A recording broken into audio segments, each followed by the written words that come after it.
You know where the hatch is, don't you? No. Oh, we should.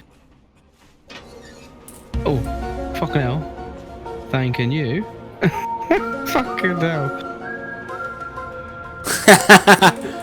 What's up YouTube, it's your boy Jamie, and today I thought I'd bring you a quick video around the different statuses and effects that you can get while playing as Survivor and Killer. And I think it's really important for you to pay attention to these statuses so that you understand exactly what they're doing in the game and why. So hopefully this helps you out if you're just a little bit unsure of what exactly it means. Now, in the main menu, if you jump over to help and tutorials and then you click on the game, you will then have various different tutorials that will just give you a written description of exactly what is happening in the game. So the two that we're going to focus on today is the status effect list and then the proficiency indicator list. So we'll start off with the status effects list and we'll go through them and give you an understanding of exactly how they work within the game. So we'll start off with Bloodlust. This is a killer effect, and what it says is that it activates on a killer after being in a chase for a certain amount of time.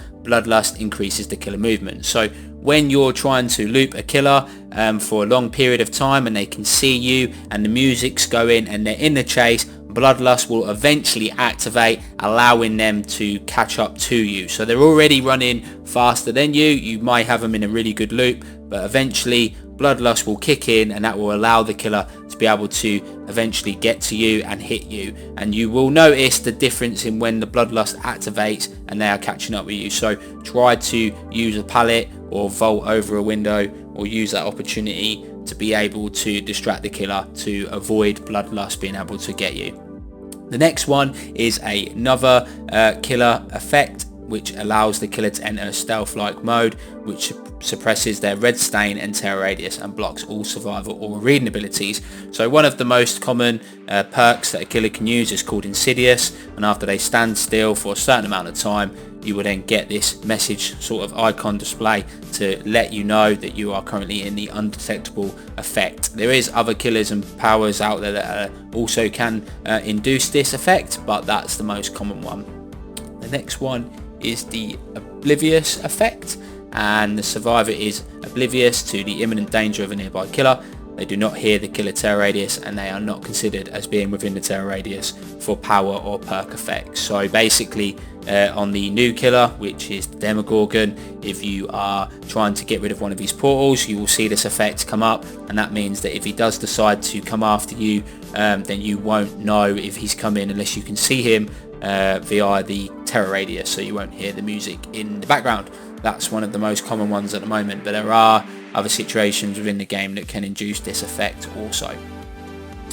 The cursed effect is the survivor suffers a secret penalty related to a hex totem. Cleansing the hex totem releases the curse. So this will come up when several different perks are in play from the killer relating to hex totems. The most common one being if the hex is on the generators, which regresses generation progression, then you will see this curse symbol come up as soon as you are aware of a skill check that is red, and you will see this. And there are other perks that can also affect this curse symbol to come up, so just be aware that if that symbol's there, you need to look around the map preferably and get rid of any totems that are still around that haven't been cleansed. The next one is Endurance. The survivor is hardened and can resist a hit. So one of the most common effects for this would be Borrowed Time. It is a bill perk, which means that after somebody gets you off of the hook, you will then be given an ability to be hit once so that you can run away, and you most probably see that symbol when that happens. The next one is the Exhausted effect. So the survivor cannot use movement speed abilities. The survivor recovers from the exhausted status effect after some time. So we spoke about this in my previous video. If you use sprint burst, then exhausted will kick in, and if you're still running around, then you won't actually start resetting the time for the exhausted status effect. You need to be walking and not running. You can be doing pretty much anything else I think in the game other than running, and then this will eventually go away. So it's good to keep an eye on the exhausted status effect so you know when you can next use your sprint burst. Hemorrhage. Survivor bleeds in great quantity, making them easier to track. So a common perk for this would be Sloppy Butcher, which is a killer perk that means that when they whack you, you bleed a lot more, and it makes it a lot easier for the killers to track you. The next one is blindness. Character's aura detection is impaired, so if you get into a locker, then you won't be able to see what your other mates are doing if they're down, or any abilities that you have that can track them, you won't be able to see them while this effect is in play. The next one is the madness one, so this is specific to the doctor killer. The survivor suffers various mental afflictions such as hallucinations. So what you'll see is this symbol will come up in the corner, and it will start to, the circle will start to go round, and it will increase the level. And as I say, this is specific to the doctor, so if you do hear him within the terror radius and it's showing this symbol, best to try and get into a locker or out of his range to stop him from increasing your madness level. Next one is the mangled effect. So the survivor is heavily injured and requires more time to be fully healed. So one of the common effects that this can come from, I believe it is Sloppy Butcher. There may be other perks as well that I can't think of off the top of my head, but mangled happens. You'll see the little broken bone there on the effect, and that will just take even longer for you to heal, so be mindful of that, and it'll give you a pretty good indication as to what kind of perk the killer's running when that effect kicks in. Next one is haste. The character's base movement speed is increased, so you'll see this when you use sprint burst, balance landing, anything that basically increases your movement speed. You'll see this symbol come up for a couple of seconds and then it will disappear. Hindered is the character's base movement speed is decreased. Don't think you see this too much, but there are perks out there that can reduce your movement speed, so you know, if you see that coming up, then it's likely that the killer's got something to reduce your speed and will probably catch up with you quite quickly. The next one, and one of the biggest ones, is exposed. So the survivor is in peril. They can be put into the dying state with a single basic attack, even if they are healthy. So one of the most common ones that you'll see this from is Michael Myers. So Michael Myers, if he gets to level 3 from stalking survivors, you will see this come up, and what this means is that even if you are fully healed, they will be able to hit you and put you straight into the dying state.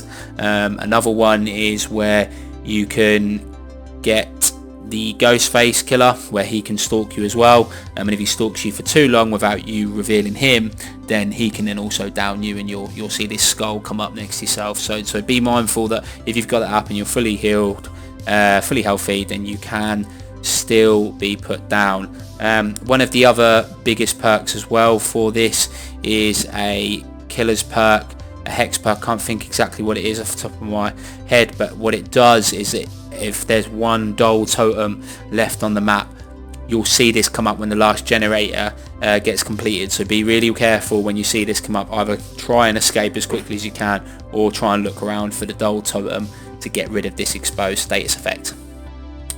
Next one is the broken one. So the survivor is heavily damaged and cannot be healed past the injured health state. There are, I think, a perk or two that can actually inflict this on you automatically. Another one would be whereby if you got the killer that usually spits, I can't think of her name off the top of my head, but if she spits on you, then she will put you into the broken state and status effect, meaning that you need to cleanse yourself before you can actually heal yourself, and that will stop you from healing. There are other different effects that can cause this, but just bear in mind that if you see the broken status effect, you're injured and you can't heal until you do something. If it's perk related, then it's probably going to keep you in that state on purpose, but if it's something else, then most of the time it's usually the spitter that can do that to you. The next one is the deep wound. So the survivor is heavily damaged and is gradually getting closer to the dying state. If the survivor takes any damage while affected by deep wound, or if the deep wound timer ends, the survivor is immediately put into the dying state. So two of the most common effects that will cause this is if you're playing and somebody gets you off the hook and they've got borrowed time. Once you're out of the killer's radius, if you don't heal yourself, then you won't get rid of the deep wound effect and you will fall down into the dying state. Dying state being where you're crawling and you need somebody to come and rescue you unless you have a perk, and the other time that you'll mostly see this is if Legion has been playing and he then uses his special ability and hits you. He will then be able to hit you again if he's not in his power, and what that will mean is that he will be able to down you. So just be careful that when you've got a deep rune effect, you need to be able to find cover and heal yourself. The next ones are the proficiency indicator list. So there's not many of these, so we'll go through them. Progression speed appears when the progression speed of the current action increases or decreases. So you'll most commonly see this if there's you and another survivor on the same generator working together. You'll usually see the progression speed symbol come up. Skill check difficulty appears when the skill check zone for the current interaction increases or decreases. So there are sometimes perks within the toolboxes that can increase or decrease skill check success zones, so you might see this. Skill check probability appears when the frequency of skill checks for the current action increases or decreases, so you might see this if somebody's running an aura perk or like a leader perk, or again it could be related to a add-on for a toolbox.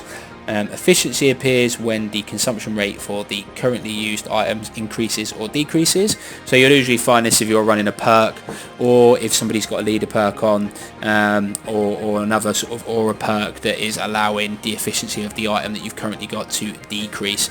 And then again it could be the other way around, where potentially a killer radius of terror radius is in the area, and that's actually increasing how quickly the consumption rate of the item is that you're using. So look out for that. And then the last one is chance, which appears when the probability of succeeding in the current action, such as escaping a trap, increases or decreases. So you won't see this too often. To be honest, I haven't really noticed it, but just know that whatever you're trying to do, whatever you're trying to escape from, the likelihood of you succeeding might actually be a little bit more probable. So that just gives us like a general overview and trying to sort of relate it to actual gameplay for you. Hopefully that helped. If you've got any questions or comments, then please leave them in the comment section below. If there's anything that I can do to help or give firmer commentary, or if there's required another video, then I'm more than happy to go over those. Anyway guys, I hope this video helped, and I'll see you in the next one. Peace.